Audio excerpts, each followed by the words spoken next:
ना हिंदू बनेगा ना मुसलमान बनेगा, इंसान की औलाद है इंसान बनेगा। जी हाँ, आज मैं जो आपको कहानी सुनाने जा रहा हूँ वो कहानी है एक नहीं दो राजा की। एक राजा वो राजा जो कि वाकई में राजा है, और एक राजा वो राजा है जब आप दुनिया छोड़ते हैं तो आपको कर मुक्त करता है। जी हाँ, उस राजा की कहानी मैं आपको आज सुनाने जा रहा हूँ। ये कहानी बड़ा भावनात्मक है और लोगों से जुड़ा हुआ है, हर लोगों से जुड़ा हुआ है। जो भी सनातनी हैं उनसे तो बिल्कुल ही जुड़ा हुआ है। और एक बात और सुन लीजिए, बात यहाँ पे आयुष्मान कार्ड की भी होगी। आयुष्मान की कार्ड इसलिए होगी बात क्योंकि यहाँ पे लोग कहते हैं कि अगर आपको आयुष्मान कार्ड बनवाना है तो राशन कार्ड में आपका नाम होना चाहिए और राशन कार्ड होना चाहिए आपके पास। क्या वाकई में जो गरीबी रेखा से ऊपर हैं और वो अब ऊपर ना रह गए, वो नीचे आ गए, गरीबी रेखा से ऊपर नहीं रह करके वो गरीबी रेखा से नीचे आ गए, या फिर कह लें कि वो पत्रकार हैं, क्या उनको राशन कार्ड के लिए अलग से कोई आवेदन देना पड़ेगा? राशन कार्ड के लिए अलग से आवेदन देना पड़ेगा। और गरीबी रेखा से ऊपर आने के लिए, या फिर जो ऊपर हैं जिनका आधार कार्ड में राशन कार्ड में नाम नहीं है, उनको आयुष्मान कार्ड की सुविधाएं नहीं मिलती हैं। बहुत सारे पत्रकार हैं जो कि गरीबी रेखा से नीचे हैं और गरीबी रेखा से ऊपर हैं। मैं उस पर नहीं जाता हूँ। क्या पत्रकारों को पेंशन भी नहीं मिलती है? क्या पत्रकार के परिवारों को क्या आयुष्मान कार्ड का भी लाभ मिलना संभव नहीं है? क्या मोदी जी कहते हैं कि पत्रकार के ऊपर कोई गाली देगा या फिर कोई भी पत्रकार को कुछ कहेगा तो उसके ऊपर केस हो जाएगा, 50,000 की मानहानि की मुकदमे हो जाएंगे। क्या वाकई में 50,000 की मानहानि का मुकदमा हो पाता है, या एक पत्रकार चुपचाप गौन हो जाता है? क्या आयुष्मान कार्ड से सिर्फ उन गरीब लोगों के लिए ही है? आज़ादी के 70 साल के बाद में जब से अगर कहिए कि मंडल आयोग लागू हुआ, तब से सिर्फ और सिर्फ मंडल आयोग की बात होती है। क्या पत्रकारों की भी बात होती है?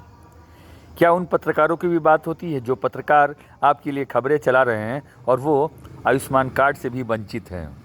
अब कहानी के उस रूप में मैं आ रहा हूँ कि वो राजा, अगर राजा दो ही होते हैं पूरी दुनिया में, एक जो कि राज करते हैं और दूसरा शमशान घाट पे।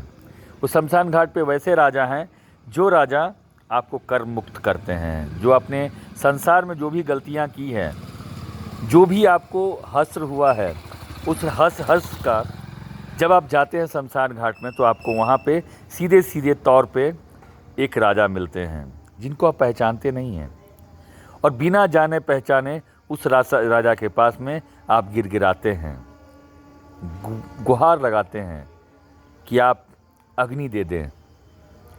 आप 1500 ले लें, आप 2000 ले लें, आप 1200 ले लें, राजा हरिश्चंद्र याद ही होगा। इसलिए मरने से पहले ज़िंदगी को जी लें और राजा सिर्फ राजा हो जाए, इस बात पे काम कीजिए कि राजा वाकई में कौन होते हैं और राजा क्या वाकई में राज कर पाते हैं, इस बात पे ध्यान दीजिएगा। और आयुष्मान कार्ड कम से कम पत्रकारों के लिए तो ये नियम बना दे कि यूट्यूबर्स, प्रेस मीडिया के जो भी लोग हैं वो अपने माँ बाप के लिए, अपने परिवार के लिए कम से कम आयुष्मान कार्ड बनवा लें। उनका राशन कार्ड में भी नाम नहीं है, उनका राशन कार्ड में भी नाम नहीं है। क्या राशन कार्ड में नाम नहीं है तो क्या वो आयुष्मान कार्ड नहीं बनवा पाएंगे? मैं कल गया था सदर अस्पताल, मैं तमाम पदाधिकारियों को मैंने सूचित कर दिया था कि मुझे कुछ नहीं चाहिए, मुझे एक आधार आयुष्मान कार्ड चाहिए। क्योंकि मेरे पास बहुत सारे लोगों ने कहा था कि भैया हम लोग का आयुष्मान कार्ड नहीं बन पा रहा है, तो मैं आवाज़ उन चीज़ों पे उठाता हूँ। मैं 100K या फिर 100 मिलियंस फॉलोअर्स पे नहीं जाता हूँ, मैं आम पत्रकारों की आवाज़ उठाता हूँ और आम पत्रकारों के लिए मैं कुछ करना चाहता हूँ।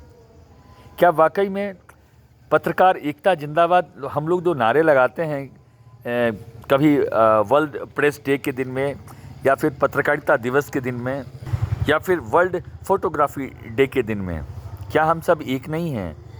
अगर कोई पत्रकार कुछ लिख रहा है तो जो भी लोग हैं वो चाहते हैं कि हमारी एक तस्वीर भी वहाँ पे आ जाए।